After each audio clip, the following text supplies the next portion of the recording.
আমার শেষ বেলাকার ঘরখানে বানিয়ে রেখে যাব মাটিতে, তার নাম দেব শ্যামলী। ও যখন পড়বে ভেঙে, সে হবে ঘুমিয়ে পড়ার মতো। মাটির কোলে মিশবে মাটি, ভাঙা থামে নালিশ উঁচু করে বিরোধ করবে না ধরনের সঙ্গে। ফাটা দেওয়ালের পাঁজর বের করে তার মধ্যে বাঁধতে দেবে না মৃত দিনের প্রেতের বাসা। সেই মাটিতে গাঁথব আমার শেষ বাড়ির ভিত, যার মধ্যে সব বেদনার বিস্মৃতি, সব কলঙ্কের মার্জনা, যাতে সব বিকার, সব বিদ্রুপকে ঢেকে দেয় দুর্বাদলের স্নিগ্ধ সৌজন্যে, যার মধ্যে শত শত শতাব্দীর রক্তলোলুপ হিংস্র নির্ঘোষ গেছে নিঃশব্দ হয়ে।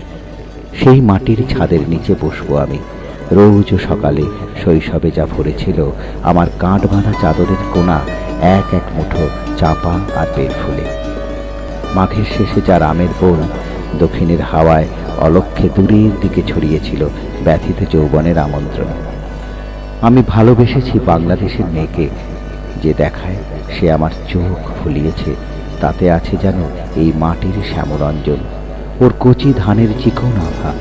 তাদের কালো চোখের করুণ মাধুরীর উপমা দেখেছি ওই মাটির দিগন্তে, নীল বনসীমার গোধূলির শেষ আলোটির নিমিলনে। প্রতিদিন আমার ঘরে সুপ্ত মাটি সহজে উঠবে জেগে। ভোরবেলাকার সোনার কাঠির প্রথম ছোঁয়ায় তার চোখ জুড়োনো শ্যামলিমায় স্মিত হাসির কোমল হয়ে ছড়িয়ে পড়বে চৈত্র রাতের চাঁদের নিদ্রাহারা মিতালিতে।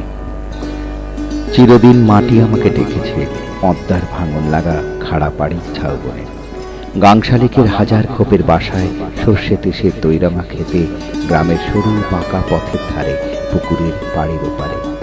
আমার দু চোখ ভরে মাটি আমায় ডাক পাঠিয়েছে শীতের ঘুঘু ডাকা দুপুর বেলায়, রাঙা পথের ওপারে, যেখানে শুকনো ঘাসের হলদে মাঠে চড়ে বেড়ায় দু চারটি গরু নিরচ্ছুক আলস্যে। লেজের ঘায়ে পিঠের মাছি দাঁড়িয়ে যেখানে সাথীবিহীন তালগাছের মাথায় সঙ্গ উদাসীন নিভৃত চিলের বাসা। আজ আমি তোমার ডাকে ধরা দিয়েছি শেষ বেলায়, এসেছি তোমার ক্ষমা স্নিগ্ধ বুকের কাছে, যেখানে একদিন রেখেছিলে অহল্যাকে। নবদুর্বা শ্যামলের করুণ পদস্পর্শে চরম মুক্তি জাগরণের প্রতীক্ষায় নবজীবনের বিস্তৃত প্রভাতে।